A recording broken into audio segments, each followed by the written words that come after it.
So we're going to start this section with our foot drills, right? And again, like look, the first little section there is heel raised variations during strength work. Whenever I'm doing strength work with my legs, I like to do a lot of accessory work, right? I'm not big on bilateral power movements, squat patterns, stuff like that. I do it a little bit, I do see the variations, but I do the majority single leg because more often than not we are on single leg, especially when we're running. So if we're trying to look at stuff specific for the foot, this is for the people that might have gone over on their ankles, they might have torn ligaments in their ankles, they might have Achilles tendon problems, all that kind of stuff. This stuff is gold dust. And all it is, I'm not going to go through a Bulgarian specifically. We know what a Bulgarian is, where we're going to lift our leg up behind on a box or on a bench.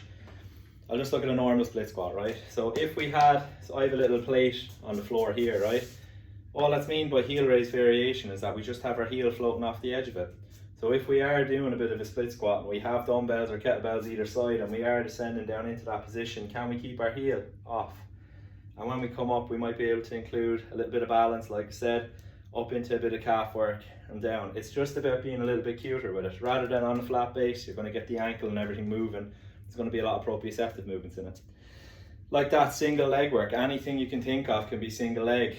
We can do box steps, lateral box steps, power movements off a box, split squats, lunges, hip extension patterns, everything on a single leg.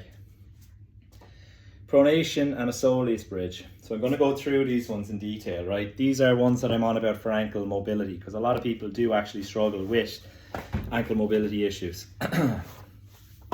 Some of the symptoms of ankle mobility issues, we'll get an awful lot of stiff calves, things like that. People do get Achilles tendon problems, soreness underneath the arch of the foot, all of that type of thing.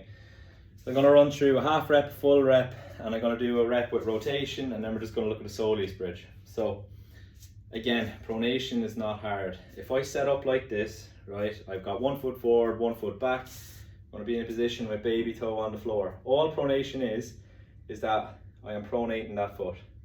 When most people do that, the heel will fly off, right? And we don't really want that. I want you to think about having a heavy heel. So that means you don't put much pressure on the back leg, it's all on the front. So when I'm thinking heavy heel and I'm dropping that knee forward just over the big toe, in order for my foot to actually go without my heel lifting up, we have to roll into that arch. So we have to pronate that foot. So what happens is the tibia rotates, metatarsals start to flatten out and open out, and you'll feel it, you'll feel the movement underneath it, right? Don't allow the knee to be coming in like that. We just want to keep it straight. So again, from the front, we're pronating down, and we're back. And it's a simple movement, you won't feel a lot, but just to even mobilize the ankle like that as part of your warm-up is absolutely fantastic, as long as you're keeping the heel heavy. A half rep is we're coming down half. A full rep means we're going a bit further, but you're always thinking about that heavy heel. Can we keep that heel heavy? We want to feel the movement underneath the foot.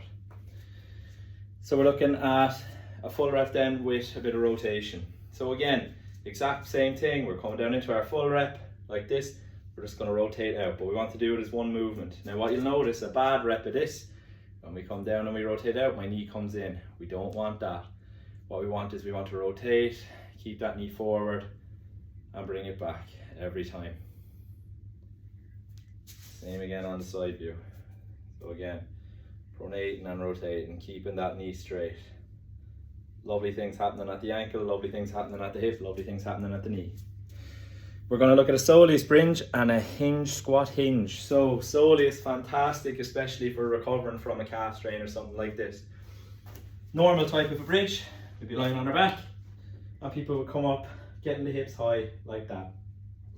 With a soleus bridge, I want you to have the legs again, similar position, push up, get those heels up off the floor and lift. But I want you to think ankles and heels high, hips low. So we bring that back into a natural position.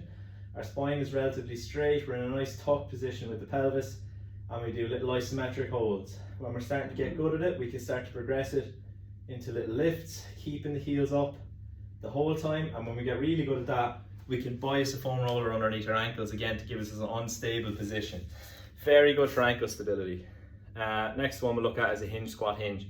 I love this pattern and it's just great for mobility across the board, but it's a very good foot strength drill and isometric drill. We all know how to hinge, but the difference is when we're hinging this time like an RDL, we're going to have our heels up again. The common theme with all this that you'll see is that we're up on the balls of our feet. So we're going to be up, we're going to hinge. When we're in that hinge position, then we're going to drop down into a squat. We're going to get nice and deep. We're going to come back up into the hinge, and we're going to come up again. And we just repeat for patterns of that. Then we're looking at mobility, balance, and max propulsion. When we're looking at mobility and balance for a foot, there's a few things we're looking at. I just love to get the foot clock going, because the foot clock makes us work in every single plane, and anyone that's come out to me with any ankle injuries, I would have had them doing this, okay? Basically, we're going to imagine there's a clock on the ground around us. We're looking at 12 o'clock, 3 o'clock, 6 o'clock, 9 o'clock. All the while we're going to be balanced up on one leg. We never put him back on the ground.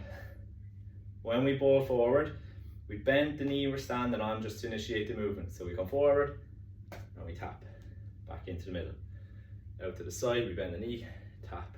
Again, bend the knee, coming back for 9 or for 6, tap. Bend the knee, come around, 9, and back in the middle. And we repeat that sets of 3. So 3 rotations, switch, 3 rotations.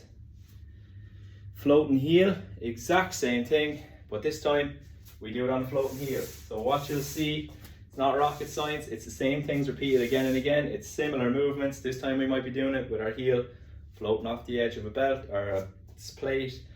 Maybe it's a step, and it's the same thing. So can I balance on the ball of my foot? Can I get down? And can I tap? This one is a bit harder. Again, you're having to maintain your balance. It's great for the ankle. Tap, and we repeat. Same as the foot clock. The last one that's there is a hip hinge to an ankle lock. This is a brilliant sprint mechanics drill, right? So I'm going to take you over here just to show this one. All you need for this is a wall. So we're going to set up against the wall, hands up on the wall, and what I want again, same thing, that heel is going to be raised, right? I'm going to duck my leg back out as I bend forward, and I really extend, so I've got a straight extension in my spine. As I drop that knee back up, I come up onto my toe. And you basically speed it up. So you're looking at max propulsion. We're coming back, drive, back, drive. All the time, keeping that heel up off the floor. That's the extent of the ankle and the foot stuff. And like I said, I'm not expecting you to do this all the time. Pick 2 or 3 drills when you're doing a recovery session. Add 1 or 2 drills in. If this is something you struggle with, like if it's a dodgy ankles and stuff, do a couple of them every gym session you're doing. Do some of them at the side of the pitch and training. Play around with it.